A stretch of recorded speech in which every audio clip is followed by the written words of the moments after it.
How's it going? Welcome back to the channel. So you just completed your first track day or track weekend, and you have now prestiged from being a street Rossi, street squid, to a track junkie like myself. You are now obsessed with chasing lap times, shaving weight, and dialing in your bike so that you and it are harmonious on track and just letting it eat. But you just finished it. Everything has come down, the adrenaline high is gone, and life is back to reality.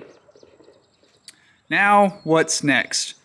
I want to go over some of the things that I like to do after my track sessions to the bike to kind of check on it, make sure everything is still functioning and in good, healthy condition, make sure that nothing got hurt or abused on track that I haven't noticed because I was, you're so cranked up on adrenaline, as well as prepare it for its next track outing and see if there are any little tweaks and upgrades you want to make to the machine before you get back on the track. Personally, I hate working on dirty things. I hate getting my hands dirty. I hate getting junk and grime under my fingernails.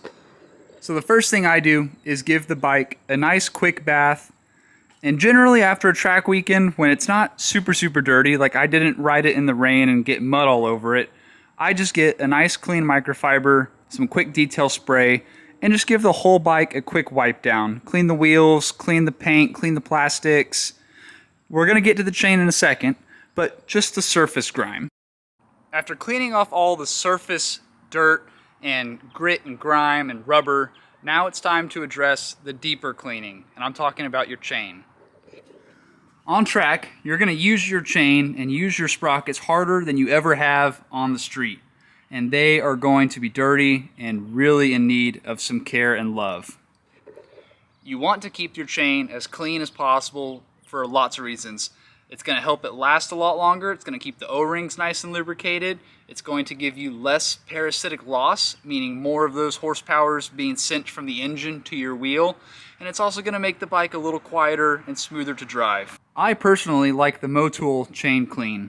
It's safe for all the O-rings, it's not going to hurt anything, and it really does help knock off that surface layer as well as the deeper layers of grime that you'll find around the front sprocket and around the teeth of the rear sprocket.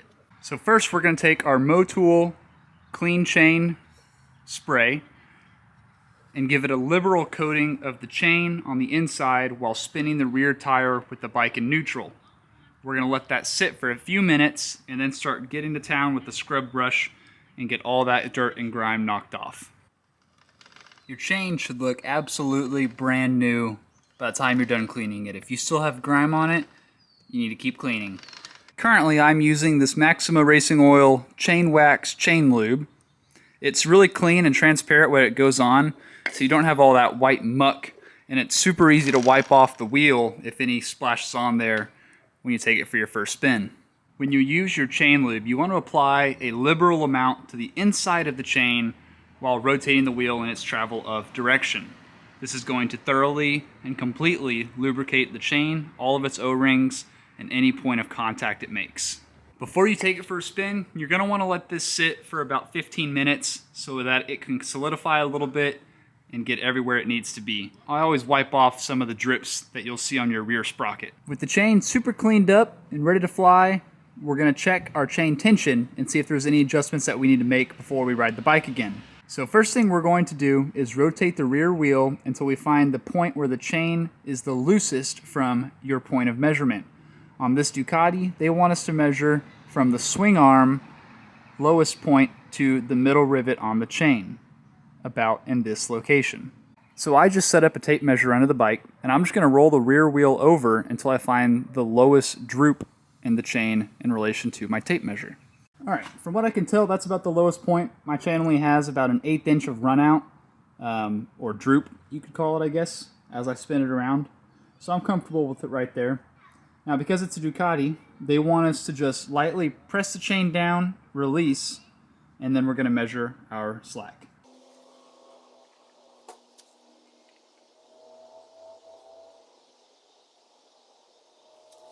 My bike spec calls for 47 millimeters of slack.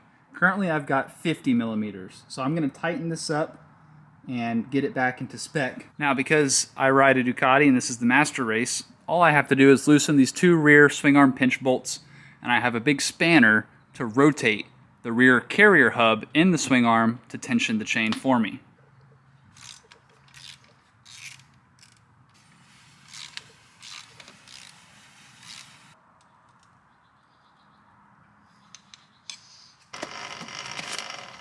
Now that the rear chain is clean and lubricated as well as tensioned back into spec, we can tighten our rear swing arm pinch bolts and we are done with this part. If you're riding on track, you always want to lower the tire pressure on your bike so that way whenever you come into a corner, the tire can deform and give you a wider contact patch of rubber against the road.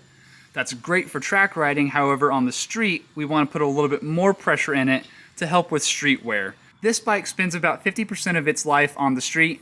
So now that I'm done doing my track weekend, I'm going to put some more air in the tires and set them back to the recommended settings from Ducati. The next thing I would recommend to do is go ahead and bleed your brake system. Both front calipers and maybe your rear caliper depending on how much you use it on track. I don't use my rear brakes at all on track. You're braking so aggressively that you're loading all the weight into the front and the rear is barely on the ground, and at my level I can't utilize that little bit of braking that it will aid me with.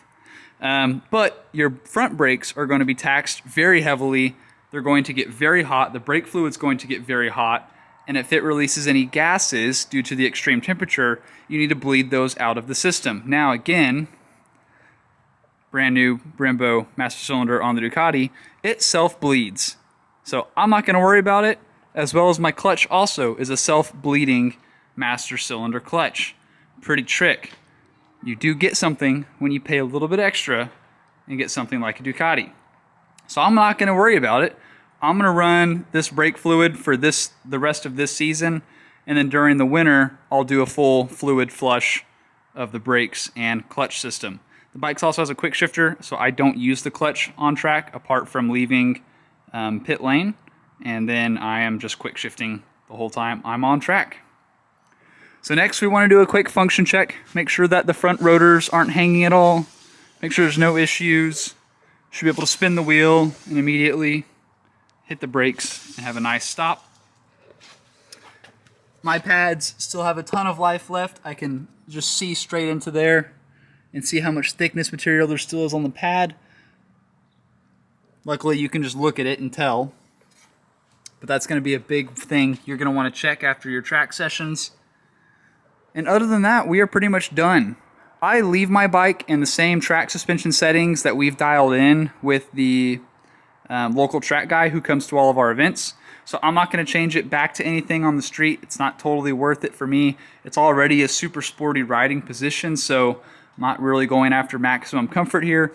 But if you were, now would be the time to click it back into street mode. Or if you're flexing on all of us poor people and you have an electronic suspension, you can literally just flip the switch and you're in comfort cruising touring mode. So that about wraps it up for my after track changes and checks on the bike. Now it's time to do the fun part and spend some money on parts that I want to change. The first thing I want to do is get rid of the factory seat and switch to Ducati's OEM sport seat. This seat is really flat pretty much all the way up to the tank, and then has a sharp drop-off point right here.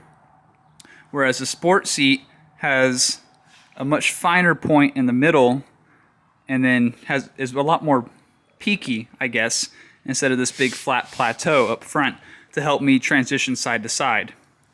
I also need to put a reverse shifter on this bike. Coming out of turn, I believe 7 at MSR Houston, your full right lean, hanging off the bike on the right side, trying to click the gears when your foot is on the ball of its foot way up. It's just not ideal. It's a lot easier coming out of that turn to just click down and upshift instead of having to click up to upshift. So I'm going to order the Ducati sport seat, the Ducati reverse shifter, and then for my next track day, we should be good to go. Here is a warm-up slash semi-hot lap that I did at MSRH last weekend. I think this lap that I'm about to show you guys turned into a 2:10 or a 2:09 lap time. My best of the weekend that I got in my intermediate class was a 2:04.9.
take me a few sessions to kind of loosen up and get mentally back in the game after my low side last time I was at MSRH.